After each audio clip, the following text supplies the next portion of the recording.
Tenía 22 años, asistía a una fiesta de Halloween en la casa de mi ex mejor amigo Nick, quien murió de una sobredosis de heroína en 2013. Antes de su muerte, solía organizar grandes fiestas de Halloween cada año en su casa, ya que sus padres rutinariamente volaban a Nueva York todos los años para asistir a la fiesta de sus propios amigos. Siempre fue un gran fanático de Halloween, así que toda la casa estaba llena de decoraciones verdaderamente aterradoras en las que todos sabíamos que Nick había gastado demasiado dinero.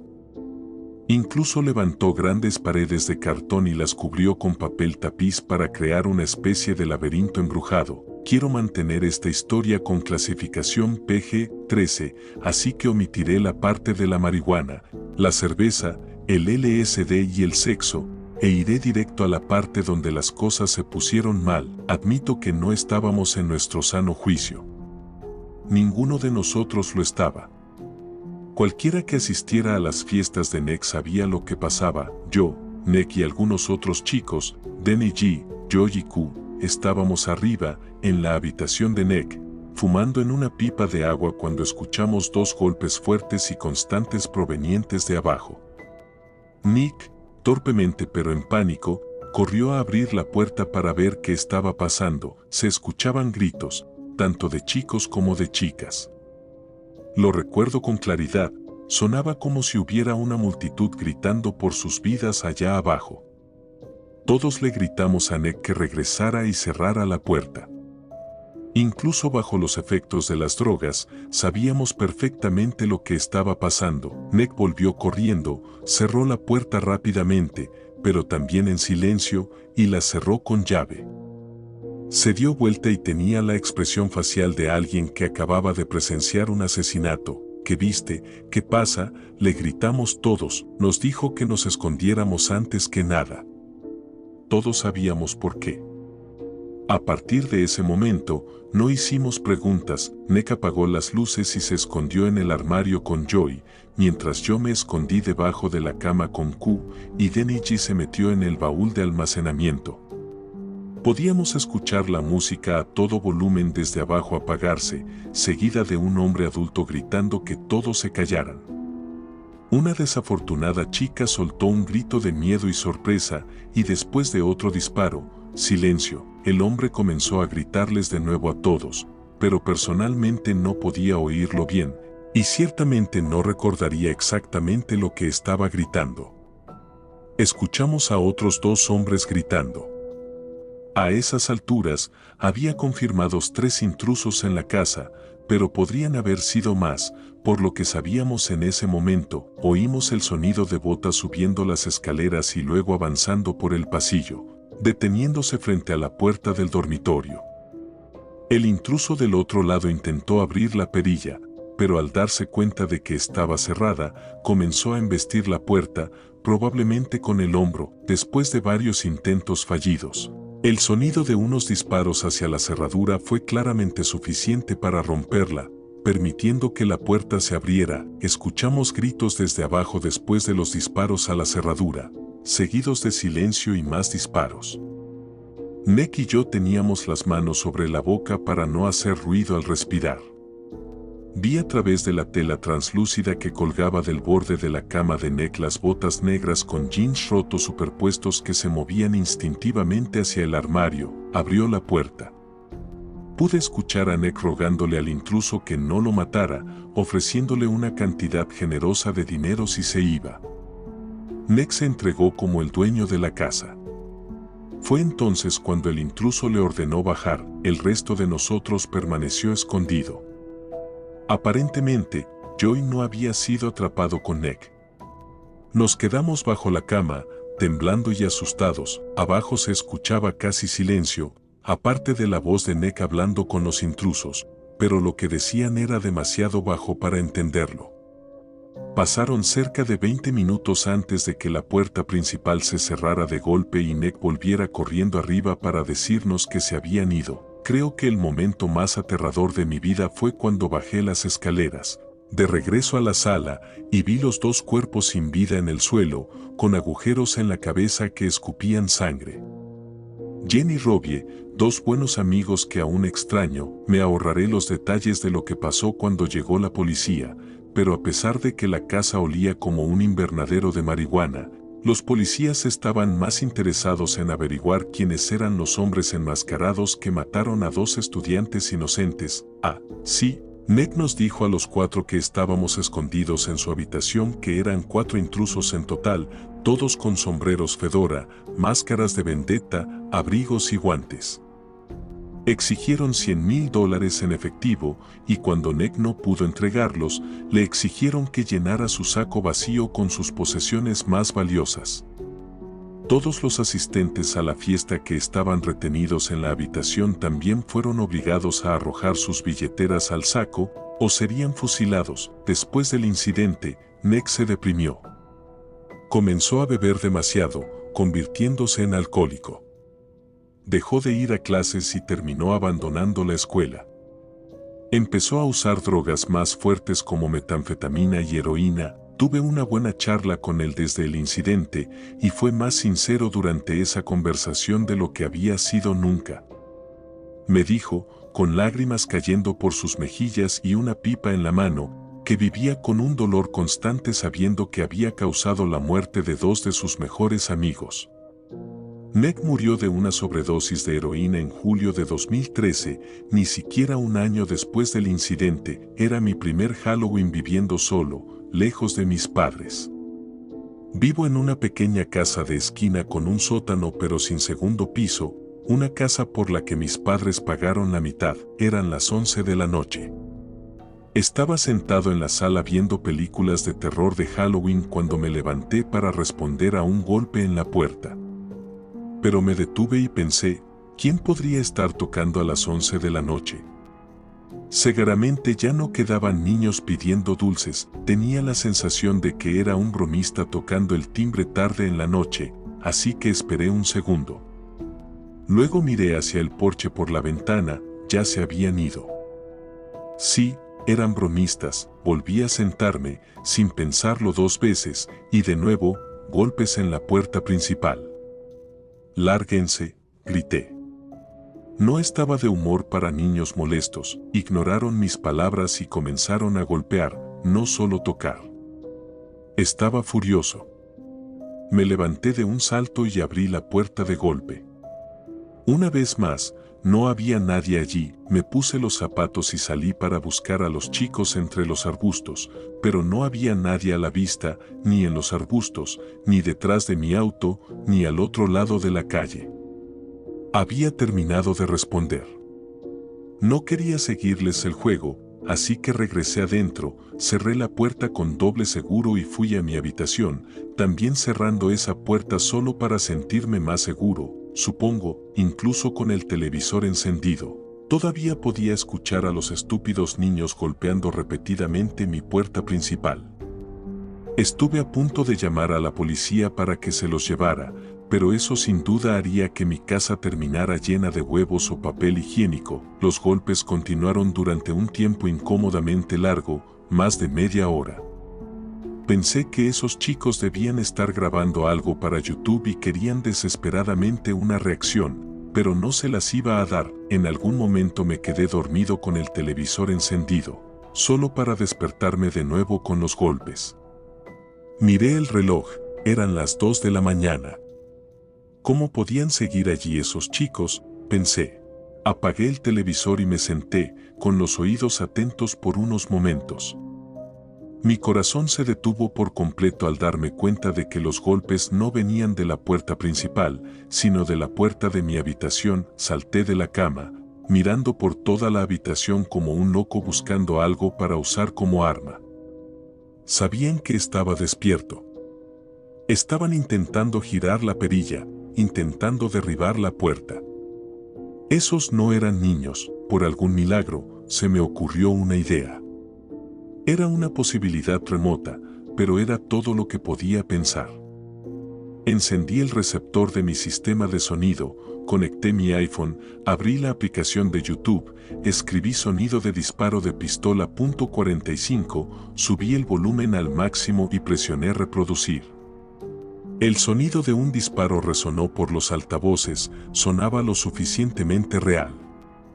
Pausé el video después del primer disparo y grité, ese fue un disparo de advertencia, lárguense ahora o no dudaré en dispararles en la cabeza. Y funcionó. Escuché 2 pares de pasos corriendo sobre mi piso de madera y saliendo por la puerta principal. Esperé un momento antes de abrir la puerta de mi habitación y asomarme. Se habían ido, pero la puerta principal estaba completamente abierta. La cerré rápidamente, llamé a la policía y ahí terminó mi historia. Así que, nunca fui realmente una persona de Halloween, principalmente porque crecí sin muchos amigos, y una vez que pasé los 10 años, ya no podía usar la excusa de ir con mi mamá. Y no es como si tuviera amigos con quienes ir, así que, en el último Halloween, tenía 14 años. Tengo una hermanita de solo 8, así que mi mamá fue a pedir dulces con ella. Mi único buen amigo, Steve, ya tenía planes, y no quería imponerme, así que parecía que ese año no saldría a pedir dulces. Sentí que una pequeña parte de mí explotaba de felicidad por dentro cuando mi mamá me pidió que me quedara en casa. Tenía 14 años, y mi mamá me había pedido que me quedara en casa y repartiera dulces. Ahora sentía que tenía un trabajo que hacer que no implicaba salir a pedir dulces solo como un perdedor. Mi mamá se fue con mi hermana alrededor de las 6, aproximadamente 1 hora después de llegar del trabajo. Me dijo que esperara su regreso alrededor de las 9.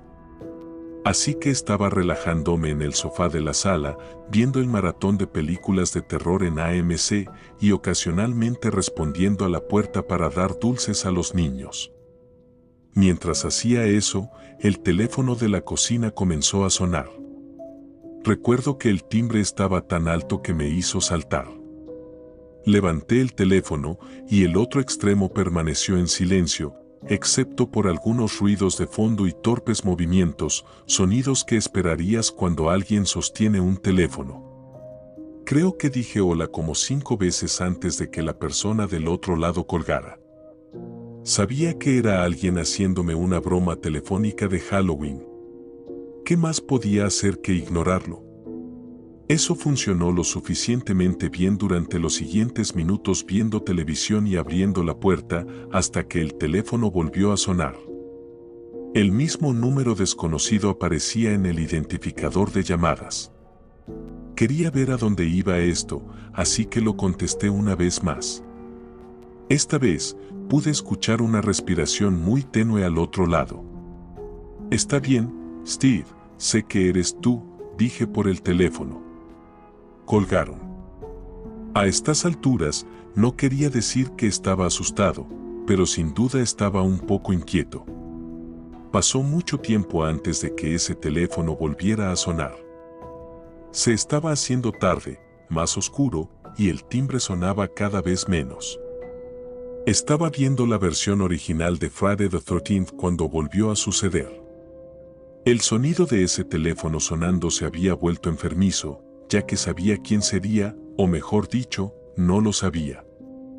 Por alguna razón, cedí nuevamente y contesté, y una vez más, silencio, además de la respiración leve y el torpe movimiento del teléfono.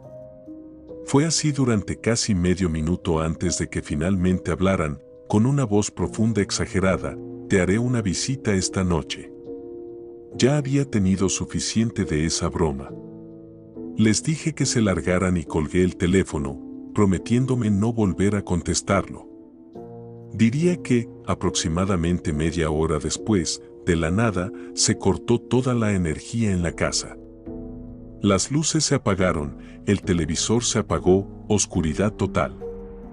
Me levanté, paralizado por el miedo, cuando se escucharon golpes fuertes y furiosos en la puerta principal. Perdí completamente el control y comencé a gritar como una niña. Pero entonces escuché algo desde afuera, risas. Reconocí esas risas. Abrí la puerta y ahí estaba, Steven. Casi lo empujé por las escaleras de la rabia. «¿Así que eras tú quien hizo esas estúpidas llamadas?», le pregunté. Asintió mientras reía. No sonabas como tú por teléfono. Déjame oírte hacer esa voz otra vez, le dije. ¿Qué?, preguntó, confundido. No dije nada, idiota. Solo llamé e hice esa respiración pesada. Pensé que mentía al principio, pero entonces mi corazón se hundió. Le pedí que me siguiera hasta la caja de fusibles afuera. Tal como temía, había sido abierta y todos los cables estaban cortados.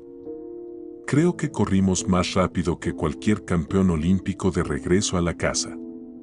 Llamé a mi mamá, quien nos dijo que nos quedáramos adentro y esperáramos a la policía, a quienes luego llamó. La llamada fue rastreada hasta un teléfono público afuera de un bar cercano. Aún me pregunto, ¿fue solo una estúpida broma de Halloween que se salió de control, o fue un posible intento de robo, y quién sabe qué más, esperando suceder? No creo que quiera descubrirlo nunca. Cuando era más joven, mis amigos y yo salíamos a pedir dulces todos los años. Ese año en particular, mientras pedíamos dulces, pasamos junto a un hombre que estaba quieto con una máscara puesta, sosteniendo una linterna. Cuando pasamos junto a él, giró todo su cuerpo y nos siguió con la mirada. Nos dio miedo, pero había mucha gente alrededor, así que seguimos hacia la siguiente casa. Mis amigos y yo lo vimos una y otra vez mientras avanzábamos de casa en casa, y parecía que nos seguía. En típica forma de historia de terror, caminábamos tan despacio que no podíamos entender cómo lograba alcanzarnos. En una casa, cuando no lo habíamos visto por un rato, conseguimos nuestros dulces. Al girar para volver a la calle, el hombre enmascarado estaba parado en el camino, esperándonos. Inmediatamente, volvimos a golpear la puerta y les contamos a los dueños de la casa lo que pasaba. El hombre enmascarado siguió caminando calle abajo y no lo volvimos a ver esa noche. Más tarde, un amigo adulto de la familia nos dijo que vio a un hombre enmascarado escondido detrás de un árbol, llamando a niños pequeños, y solo retrocedió cuando el hombre lo amenazó con llamar a la policía. Estaba pidiendo dulces con mi amiga Cassie. Ambos teníamos 11 años en ese momento. Caminábamos por un pequeño puente de madera sobre un pequeño río que muchos llaman Jack Winkle River, cuando un jeep negro se detuvo al otro lado del puente, básicamente bloqueando nuestro camino. Nos dimos la vuelta y nos alejamos rápidamente. Éramos el tipo de niños que obedecían las reglas de peligro de extraños. Podíamos escuchar las ventanas del jeep bajándose y un hombre con una voz ronca de fumador nos llamaba para que regresáramos. Gritaba pidiendo ayuda, pidiendo direcciones. Grité, lo siento, y seguimos alejándonos rápidamente. El jeep no podía pasar por ese pequeño puente, así que se alejó y condujo por el camino del otro lado. Pensamos que habíamos escapado del conductor espeluznante, hasta que una SUV apareció a toda velocidad en la esquina y bajó por la calle, frenando bruscamente frente a nosotros. Una vez más, el conductor bajó la ventana. Ahora, con ellos justo al lado, pudimos ver que había dos pasajeros en el auto también, un anciano con cabello gris y rizado y bigote en el asiento trasero, que también tenía una voz ronca de fumador. Nos dijo que subiéramos al auto, que tenían bolsas de dulces gratis. El jeep hizo una maniobra de 3 puntos y nos siguió donde quiera que fuéramos. En un momento, el jeep finalmente aceleró, pasó frente a nosotros, se detuvo, y tanto las puertas delanteras como traseras del lado del pasajero se abrieron. Dos hombres espeluznantes salieron, abalanzándose sobre nosotros. Soltamos nuestras bolsas de dulces y corrimos directamente hacia mi casa, que ya estaba a la vista. Tocamos el timbre desesperadamente, al menos 20 veces. Los viejos que nos perseguían no podían correr rápido, y cuando nos vieron correr hacia mi casa, se dieron la vuelta. Mi mamá abrió la puerta, y gritamos, señalando el jeep que se alejaba en la otra dirección. Nos empujó adentro, cerró la puerta con llave, y llamó a la policía, como cualquier mamá haría. Informó sobre el jeep negro con 3 hombres adentro, de aspecto mayor, voces roncas, y dio todas las descripciones que pudo. Le dimos. Mi mamá estaba histérica toda la noche, preocupada por el hecho de que ahora sabían dónde vivíamos. Mi papá trató de calmarla, pero no podía tranquilizarse. Finalmente, la policía aceptó enviar un coche sin marcas para quedarse al frente y vigilar durante 3 horas. Eso hizo que mi mamá se sintiera un poco mejor, pero lo que nos hizo sentir mejor a todos fue cuando mi papá nos despertó para ver las luces rojas y azules parpadeando fuera del coche sin marcas. Habían detenido una SUV, un jeep negro, y 3 hombres estaban esposados. Los 3 viejos pervertidos que intentaron secuestrarme a mí y a Casey. Mi papá salió a hablar con el oficial y probablemente confirmó que eran los hombres. Casey y yo fuimos a la puerta y les gritamos para llamar su atención. Miraron, y ambos les hicimos el dedo medio. Mi mamá entonces nos jaló hacia adentro, cerró la puerta y nos mandó a la cama. Pasó de ser la peor noche de nuestras vidas a la mejor noche de nuestras vidas. Esta historia tuvo lugar en la noche de Halloween. Llevé a mi hija de 7 años, Jamie, a pedir dulces por unas horas. Y cuando regresamos, hice la cena, vimos televisión juntas, y luego la mandé a dormir. Me sentía especialmente cansado esa noche, así que me cepillé y me fui a dormir poco después. Mi hija entró en la habitación y me dijo que había alguien en su closet. Le aseguré que no había nadie ahí. Me pidió dormir conmigo, pero le dije otra vez que estaba segura en su habitación. A regañadientes volvió y cerró la puerta. Hice una nota mental de que si volvía otra vez, la acompañaría a su closet y le mostraría que no había nadie adentro. Y claro, 5 minutos después volvió. Le pregunté por qué creía que había alguien en su closet. Dijo que escuchó movimiento y cosas cayéndose. Honestamente, cuando dijo eso, mi corazón dio un salto. La acompañé a su habitación y encendí las luces. Le dije en tono de broma, «¿Hay alguien ahí adentro?». Nos quedamos parados escuchando. No esperaba oír nada, pero entonces hubo un golpe dentro del closet. Le grité a Jenny que corriera a casa de los vecinos y llamara a la policía. Mientras ella lo hacía, abrí la puerta de golpe y me sorprendió encontrar al hijo de nuestros vecinos, Randy, sentado encima de la caja de Legos de mi hija. Lo agarré por el cuello de la camisa y lo levanté con fuerza.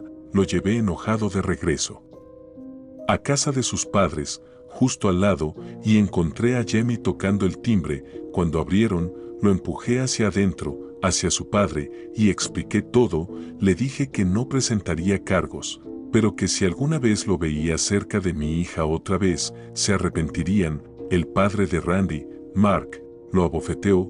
Luego me pidió que entrara y dejara que Randy se explicara. Jamie y yo entramos. Aparentemente, mientras yo estaba pidiendo dulces con Jamie, él se había colado en nuestra casa por una ventana abierta y se escondió en su closet con su amigo Daryl.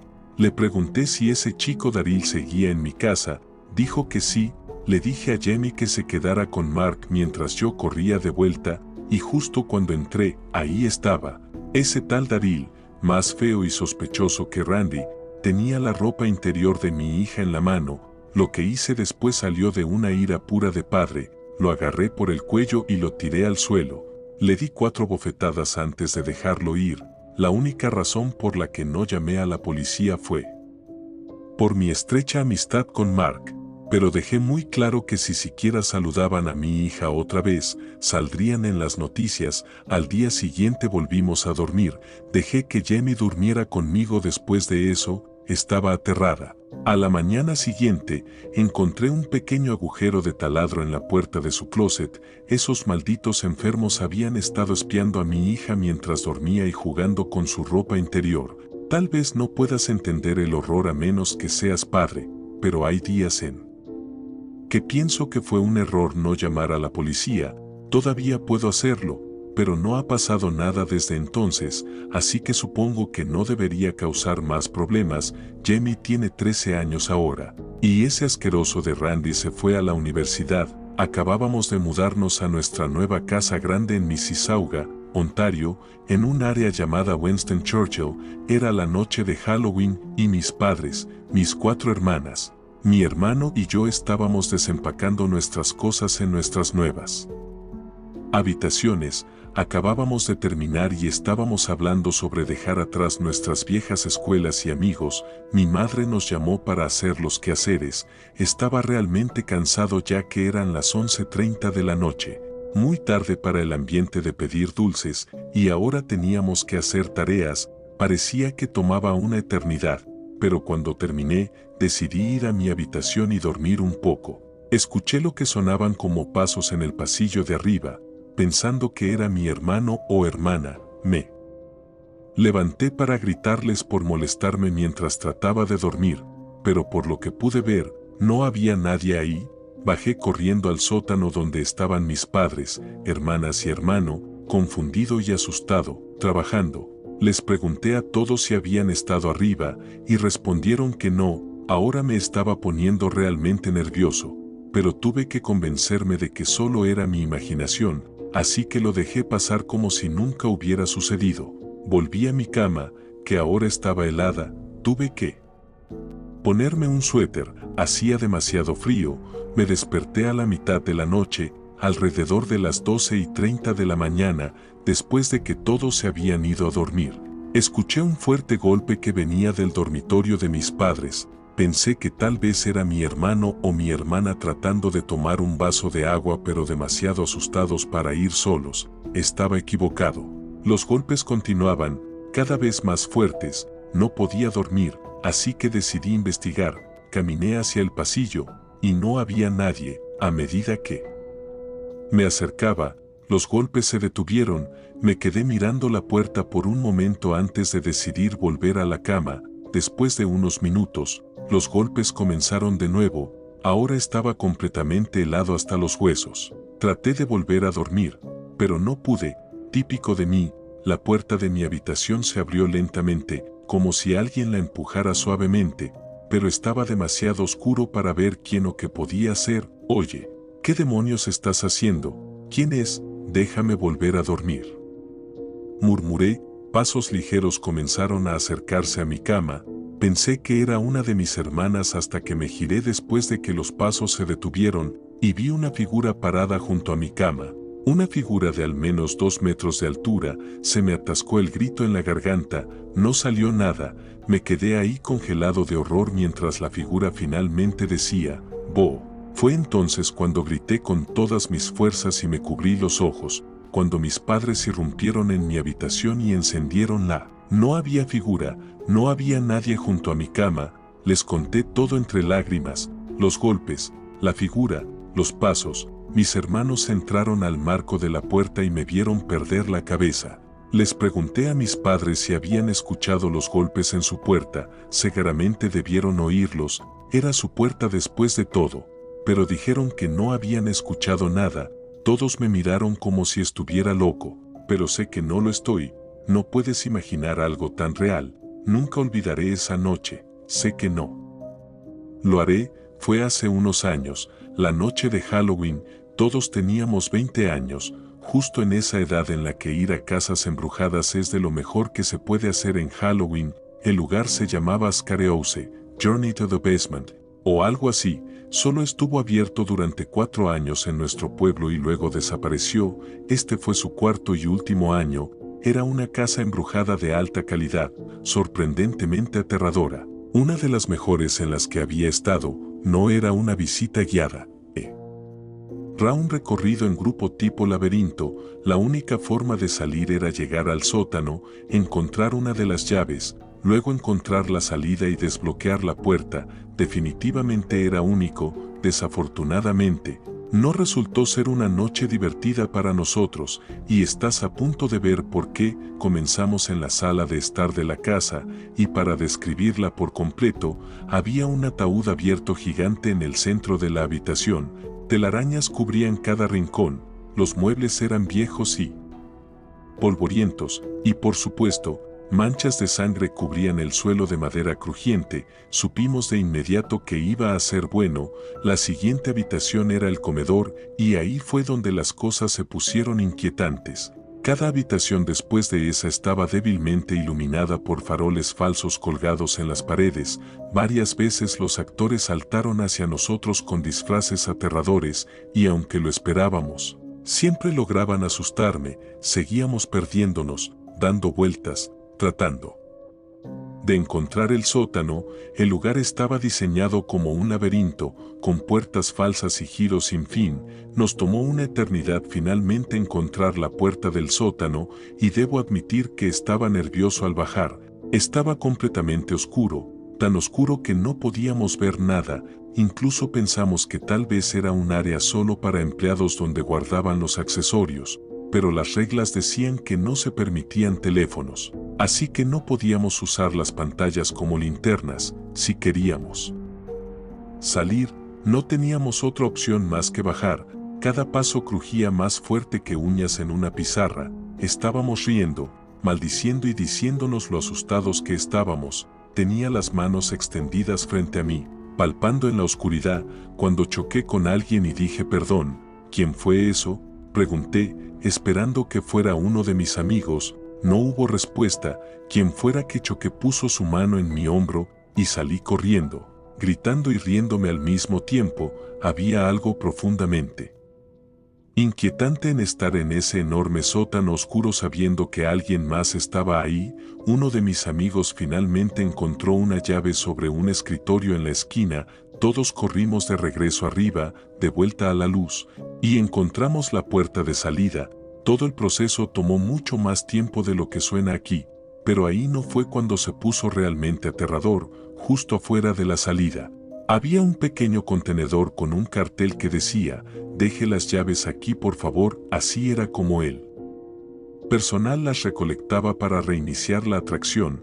Mientras salíamos de la propiedad, la puerta de salida se abrió de nuevo, y una persona muy alta vestida con una túnica negra y una máscara de cerdo ensangrentada salió, siguiéndonos. Pensamos que era parte del acto, tal vez un empleado terminando su turno, pero mientras seguíamos caminando, él seguía detrás. Nos detuvimos, y él se detuvo cuando nosotros lo hicimos. Le gritamos: «No tenemos la llave si eso es lo que quieres». La dejamos en el contenedor, pero no respondió, solo siguió siguiéndonos. Como una broma, empezamos a correr para ver si nos perseguía, y lo hizo. Nos detuvimos, y él se detuvo. Al principio fue gracioso, pero después de 5 cuadras, ya no lo fue. Empezamos a preguntarnos si debíamos ir a casa de Ari.